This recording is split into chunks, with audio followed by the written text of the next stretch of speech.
हे everyone, class 7th Hindi Malhar से chapter number 1 है माँ कह एक कहानी।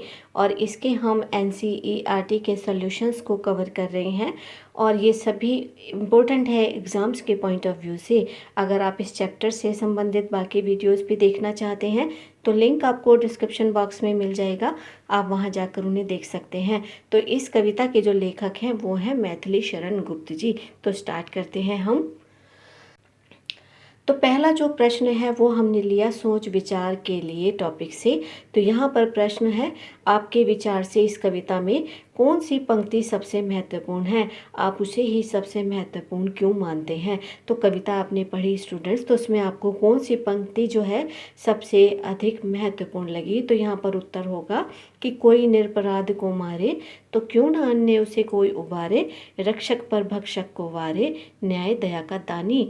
तो यहाँ पर निरपराध का मतलब होता है कि जिसने कोई अपराध नहीं किया, उबारे का मतलब होता है उसे बचाना, और भक्षक होता है मारने वाला, और रक्षक होता है बचाने वाला। तो ये जो पंक्तियां हैं ये हमें संपूर्ण कविता का सार बताती हैं। तो संपूर्ण कविता का सार इसी पंक्ति में निहित है। ये पंक्तियां दया, प्रेम, न्याय की भावना को व्यक्त करती हैं, निरपराधी की रक्षा करने और उसे जीवन देने का भाव भी यहाँ पर बड़ा महत्वपूर्ण है। और न्याय भी भक्षक के ऊपर रक्षक को ही श्रेष्ठ समझता है। तो असल में ये जो कविता है स्टूडेंट्स, इस कविता का जो मूल भाव है वो यही है कि अगर कोई किसी निरपराध बेकसूर व्यक्ति पर या जीव पर कोई अन्याय करता है तो हमें उसे ज़रूर बचाना चाहिए। और न्याय तब हमारे ही पक्ष में होगा, क्योंकि न्याय समझता है कि अच्छा क्या है और बुरा क्या है। तो जो पूरा का पूरा महत्वपूर्ण संदेश है वो इन्हीं पंक्तियों में है इस कविता का। तो इसी वजह से हम कह सकते हैं कि यही पंक्तियां जो है सबसे अधिक महत्वपूर्ण है, क्योंकि ये पूरी कविता में जो संदेश है वो हमें दे देती हैं। तो चलिए देख लेते हैं अगले प्रश्न को। आखेटक और बच्चे के पिता के बीच तर्क वितर्क क्यों हुआ था। तो आखेटक का मतलब होता है शिकारी, और बच्चे के पिता कौन थे, ये थे सिद्धार्थ गौतम बुद्ध। तो उनके बीच में जो बहस हुई, तर्क वितर्क हुआ, वो क्यों हुआ, प्रश्न आपसे यही पूछ रहा है। तो उत्तर होगा आखेटक द्वारा पक्षी का शिकार किया जाता है। और ये पक्षी कौन था, ये पक्षी था एक हंस। अब वह पक्षी घायल होकर बच्चे के पिता के पास गिरता है, यानी कि जो बच्चे के पिता सिद्धार्थ हैं वो अपने बाग में टहल रहे हैं, सैर कर रहे हैं, सुबह का समय है, और तभी ये हंस उनके पास गिर जाता है। पक्षी जो है वो लहूलुहान होता है।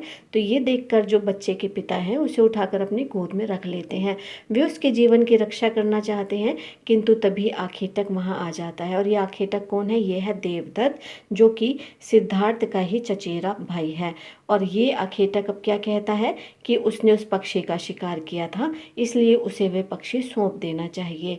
अब इस बात पर जो बच्चे के पिता है सिद्धार्थ, वो इसके लिए तैयार नहीं होते, और इसी कारण दोनों के बीच तर्क वितर्क होता है, बहस हो जाती है। अब शिकारी कहता है कि मैंने इस पर बाण चलाया तो इसी वजह से इस पर अधिकार मेरा है, लेकिन उसके पिता कहते हैं कि नहीं, मैंने इसे बचाया तो इस पर अधिकार मेरा। तो दोनों ही अपनी अपनी बात पर अडिग रहते हैं, और जिसकी वजह से उनके बीच में तर्क वितर्क हो जाता है, कहासुनी हो जाती है। तो देख लेते हैं अब हम अपने नेक्स्ट प्रश्न को। माँ ने पुत्र राहुल से ये क्यों कहा कि राहुल तू निर्णय कर इसका, क्योंकि जब माँ राहुल को एक कहानी सुनाती है तो आखिर में वो निर्णय राहुल के ऊपर ही छोड़ देती है कि अब तू ही फैसला कर इसका कि क्या हल होना चाहिए। तो वो ऐसा क्यों करते हैं। तो उत्तर होगा कि माँ अपने पुत्र के विवेक, बुद्धि और संस्कारों की परीक्षा लेना चाहती थी, इसलिए उन्होंने ऐसा कहा। असल में वो उसे ये कहानी भी इसीलिए सुनाती हैं कि ताकि उसके अंदर अच्छे संस्कार पैदा हो सके, और इसी वजह से वो कहानी सुनाकर उस पर ही निर्णय छोड़ती हैं। और वो ये देखना चाहती थी कि बच्चे ने इस कहानी को कितना समझा, और वो ये चाहती थी कि इस कहानी से वो अपने विवेक को जागृत करे, अपनी बुद्धि को जागृत करे, और अपने संस्कारों को अपने जीवन में उतारे। तो इसी वजह से उन्होंने इसका निर्णय जो है उसी पर छोड़ दिया। तो नेक्स्ट प्रश्न है, यदि कहानी में आप उपवन में होते तो घायल हंस की सहायता के लिए आप क्या करते, आपके अनुसार न्याय कैसे किया जा सकता था।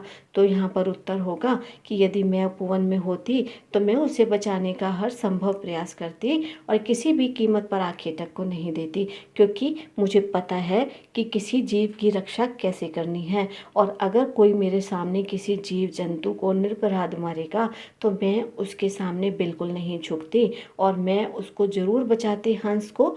और चाहे आखेटक मुझसे कितना भी वितर्क कर लेता, तर्क वितर्क करता, लेकिन मैं उसको ये बिल्कुल भी नहीं करने देती कि वो उसे ले जाकर मार दे, और मैं उसे पूरी तरह से बचाने का प्रयास करती। तो बढ़ते हैं नेक्स्ट प्रश्न की तरफ। तो जो नेक्स्ट प्रश्न है वो है, कविता में माँ और बेटे के बीच बातचीत से उनके बारे में क्या क्या पता चलता है। तो उत्तर होगा कि यशोधरा अपने बच्चे को दयालु, संस्कारवान और न्यायप्रिय बनाना चाहती है। उसमें दया, धर्म, प्रेम के बीज बोकर उसके पिता सिद्धार्थ की तरह, गौतम बुद्ध की तरह उसके गुणों को विकसित करना चाहती है, और इसलिए वो इसे प्रेरक कहानी भी सुनाती है। और दूसरी तरफ हम ये देखते हैं कि जो राहुल है वो भी बहुत ही योग्य सुपुत्र है। वो अपनी माँ की शिक्षा को पूरे तरीके से सीखता है, और जब उसकी माँ कहती है कि राहुल तो निर्णय कर इसका, यानी कि इसका हल क्या होना चाहिए, तू ही फैसला कर, तो वो बड़े अच्छे तरीके से फैसला करता है कि कोई निरपराध को मारता है तो हमें उसे ज़रूर बचाना चाहिए। तो इस प्रकार से हमें पता चलता है कि जो यशोधरा है वो एक अच्छी माँ है, अपने बच्चे में संस्कार देना चाहती हैं। और दूसरी तरफ जो उनका बेटा राहुल है वो भी अपनी माँ की सीख को बड़े अच्छे से समझता है और उसे अपने जीवन में उतारता है। तो इन दोनों की बातचीत से हमें उनके बारे में यही पता चलता है। तो जो नेक्स्ट प्रश्न है वो है, निम्नलिखित पंक्तियों के भाव स्पष्ट कीजिए। तो नंबर 1 है, हुई पक्ष की हानि। पक्ष का मतलब होता है पंख और हानि का मतलब होता है नुकसान हो जाना। तो इस लाइन का जो मतलब होगा वो ये होगा कि तेज बाण का प्रहार जब आखेटक ने हंस पर किया था तो उस हंस का एक पंख जो था वो कट गया था और इसी वजह से वो लहूलुहान हो गया। तो हुई पक्ष की हानि का यहाँ पर मतलब यही है कि तेज बाण के प्रहार से हंस का एक पंख कट गया। तो जो दूसरी लाइन है वो है, जहाँ सुरभि मन माने। सुरभि का मतलब होता है अच्छी मंद मंदाती सी खुशबूदार हवा। तो यहाँ पर इसका मतलब ये होगा कि उस बाग में, उद्यान में सुगंधित हवा अपने मनमाने ढंग से बह रही थी। सर सर करती हुई ये हवा बह रही थी, उसको रोकने वाला, टोकने वाला कोई भी नहीं था। और सुरभि एक ऐसी हवा होती है जहाँ फूलों की सुगंध, ठंडी मनोहर हवा होती है, मन को भाने वाली हवा वो होती है। तो जहाँ सुरभि मनमानी का मतलब यही हुआ कि एक ऐसी हवा जो कि अपने मनमाने ढंग से बह रही हो और लोगों को आनंदित कर रही हो। तो जो अब अगली पंक्ति है वो है, लक्ष्य सिद्धि का मानी। तो यहाँ पर लक्ष्य सिद्धि का मानी, मानी का मतलब होता है घमंड करना, और लक्ष्य सिद्धि मतलब कि जो निशाना साधा तो वो सही तरीके से निशाने पर जाकर लगा तो उसका घमंड करना। तो यहाँ पर उत्तर होगा कि आखेटक को अपना अचूक निशाना लगाने से मिली सफलता पर घमंड था।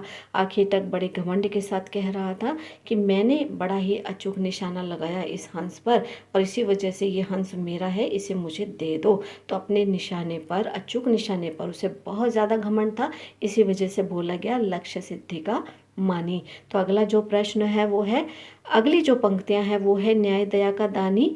तो यहाँ पर न्याय दया का दानी का मतलब ये हुआ कि राजा ने दयायुक्त न्याय प्रदान किया। राजा को भी पता था कि न्याय किस प्रकार से होना चाहिए। न्याय बेरुखे अंदाज में, कठोर बनकर नहीं होना चाहिए, बल्कि न्याय जो है हमेशा मन में दया भाव रखकर किया जाना चाहिए, तभी वो सही न्याय कहलाता है। तो स्टूडेंट, उम्मीद है सभी आंसर आपको बहुत अच्छे से समझ आ गए होंगे। वीडियो को लाइक, कमेंट, शेयर कीजिए, सब्सक्राइब कीजिए, नोटिफिकेशन बेल को ज़रूर प्रेस कीजिए ताकि आने वाला हर अवेलेबल वीडियो आप तक पहुंचे। मिलते हैं हम आपसे अपने नेक्स्ट वीडियो में। Till then keep watching, stay connected.